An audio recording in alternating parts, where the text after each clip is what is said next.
Mga igsoon, kumusta? Mayong adlaw kaninyong tanan. Tuguti ako sa pagpaambit karong mga oras ha. Sa akong tubag labot na sa nikatag karon sa social media nga pagpangatake sa pagtulundan sa simbahang Katoliko. Labi na sa natad sa tong pagtahod, pagrespeto sa mahal nga inahan nga si Santa Maria.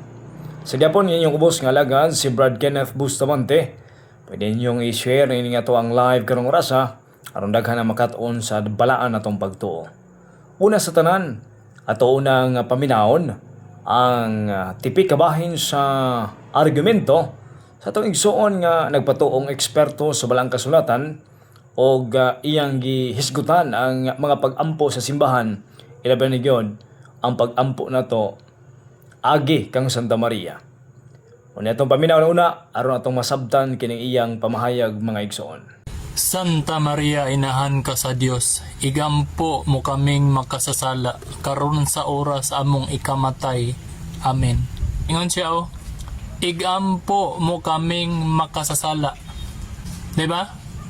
Klaro kayo nga tapulan ang naghimo ana nga pagampo. Wala nagsulti ang Ginoong Hesus nga magsalig ta sayang inahan, nga magpaampo ta sayang inahan. Hotdo ni magbasa ng pure gospel, dili ka kakita diha. Mas pahinoon, nga giingon sayang inahan, dito sa John 2:5, tumana ninyo ang tanan nga iyang gisulti kaninyo. Si Maria na mismo ang nagsulti. Na ayaw magtuo, nga kung mamatay, ampuan, kadakong binuang, perting dakuha yung binuang. Wala gid nagsugo ang Ginoong Hesus nga magsalig ta sa iyahang inahan, nga magpaampo rata sa iyang inahan kung mamatay na ta para ta maluwas. Wala. Ayaw mo pagsalig kang bisan kinsa, ayaw. Wala. Dili na tinuod. Bakak na. Ilad na. Kanang maingon nga mobayad kag 2,000, mobayad kag 5,000 aron ampuan tong patay niya maluwas. Musirit, musulbong sa langit ang kalag kung dakog bayad. Perteng dako ang ilad. Ayaw gid magtuwa na kay pangwartara na sa inyong leader. Mao gadto ang iyang pamahayag mga igsoon.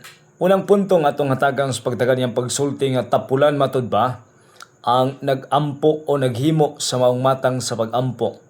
Kumikan kay sa tong pagampo ginalitok nato nga Santa Maria, inahan ka sa Dios, iampo mo kaming makasasala. Sigon pa ang gabuhat matud pa niini tapulan. Ingon siya igampo mo kaming makasasala. Diba? Klaro kayo nga tapulan ang naghimo ana nga pagampo. No.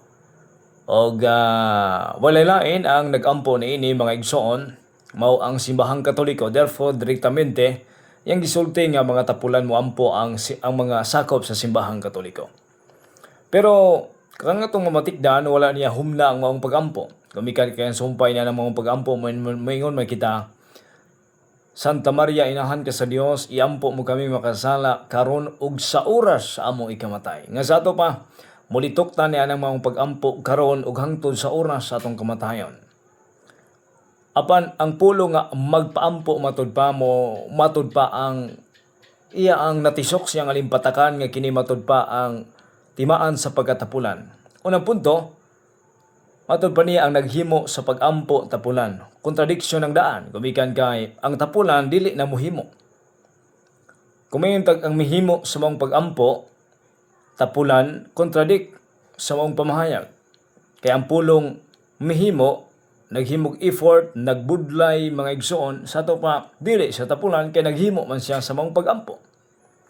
Ikanang punto nga kining maong pagampo dunay sumpay og ato nang ginalitok panahon sa Santos nga Rosaryo. O gani mulitok ta ini halos ka 50 kahigayon sa matag ampo nato diya sa Santos nga Rosaryo. Mo nga taphaw nga pamahayag ang pagsulti nga kining maong pagampo tinapulan matud pa. Gumikan kay ang maong pagampo matud pa magpaampo ta tinapulan. Di ta malimot nga sila usab mo ingon sila mga pastor nga pastor iampo mo kami. Sa to pa tapulan po sila kung atong gamiton ng argumento nga buslot mga igsoon. Pero Ngano mudangop man ta kang Santa Maria? Kini siguro ang mamasabti sa tong igsoon nga namahayag. Ato ipasabot una nga ang pag-ampo nato kang Santa Maria dako kay kapuslanan. Kay bisan ang balang kasulatan nagsulti man. Nga kinangtang tang mag-inampuay. Naana sa Santiago Kapitulo 5 versikulo 16 nga nagkanayon ang balang kasulatan. Busa pagsugiray kamo sa inyo mga sala og pag-ampo alang sa usag-usa. Unsa daw? Pag-ampo alang sa usag-usa aron kamo mga ayo. Ang pag-ampo sa tawo nga matarong dako kahimuan.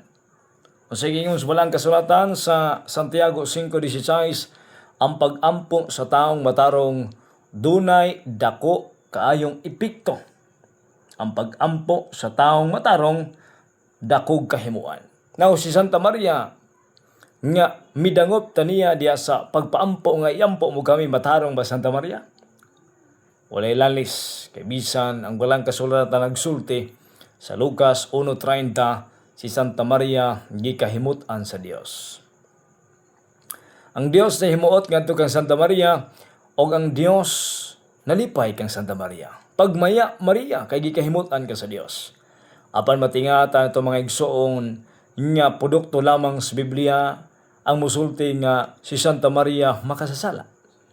Pero ang Dios midahig ngadto kang Santa Maria. Onya, laing punto mga igsoon ang unang militok ng maghimaya ka Maria na puno ka sa grasya, walay lain anghel. Anghel nga pinadala sa Ginoo. At pasabot mga igsoon, ang mga anghel di ay Katoliko ug dili mga Protestante. Sama nini nangatake karon. Ato balikon, anong midangop tang Santa Maria gumikan kay naa sa balang kasulatan pag inampuay kamo aron kamo mamaayo. O ang pag-ampo sa taong matarong sa Santa Maria, dako kayo kahimuan mga igsoon. Ilad na kanang moingon nga mobayad kag 2,000, mobayad kag 5,000 aron ampuan tong patay niya maluwas, musirit, musulbong sa langit ang kalag kung dakog bayad, perteng dako ang ilad. Maklaro na to nga sa iyang pamahayag, wa siya magtuon, wa siya masayod sa kinauyukan og lintunganay nga pagtulunan sa atong simbahang Katoliko. Kaya ang akusasyon nga ang mobayad matod pag 2,000, malangit matod pa ang kalag. O niya, wa daw na sa Biblia, sigon pa niya. Wa sad na sa pagtulunan simbahang Katoliko, wa say doktrina miingon ang simbahan nga basta mamatay ang imong sakop sa panimalay, simba ko lang, o niya imong halad kag 2,000 pesos, siguradong malangit, wasa na sa atong doktrina mga igsoon. No. Unsa may naa sa ato ang doktrina sa simbahan, nga ang pag-ampo alang sa mga patay dakog kapuslanan. Og unang mihimo natong Ginoo sa dihang nag-ampo siya dito sa lubnganan ni Lazaro. Nga dugay ng patay mga kaigsunan. Mao nga ilang ipatuo nga eksperto sila sa balang kasulatan, unya ang tag-iya hinuon sa Biblia nga maong simbahang Katoliko, ilang akusahan nga nasipyat diya sa iyang pagsabot. Usa kana kahaguka kaayong doktrina sa atong mga igsoon nga mga Protestante. Atong balikon, atong hagiton siya pangitaa asa nga libro sa simbahang Katoliko nagsulti nga pinaagi sa pagbayad sa pagampo, malangit ang kalag sa giampuan. Kumikan kay daghang higayon nga dunay mga pag-ampo sa mga nangamatay na ngawa na to kolektibo bayad. Sama na lang sa matag santos nga misa atong kaperian moingon ato sa giampo mga kalag, atong mga kalag nga mga Protestante nga wa nay maghandom, wa nay naghandom ngadto kanila. Musa lunsay ang pagtulunan sa tong simbahan mga kaigsunan, ang atong pag-ampo alang sa mga patay nas balang kasulatan, o ang ato ang pag-ampo pagpalaban kang Santa Maria dinapig sa balang kasulatan. Og nahimo lamang kining sukwahi sa tan-aw sa mga Protestante, kumikan kay sila milutaw lamang panahon nga misiak ang amahan sa Protestante nga si Martin Luther. Apan si Martin Luther dako usab kaayo mga igsoon og pagtahod sa atong mahal nga inahan. Sa mga kaigsunan, o sa inyong komento, o sa inyong reaksyon, ining maong video nga ipadangat karon sa igsoon, May nyo i-comment ka na sa atong comment section. Daghang salamat. Ang Dios magapanalangin ka na atong tanan.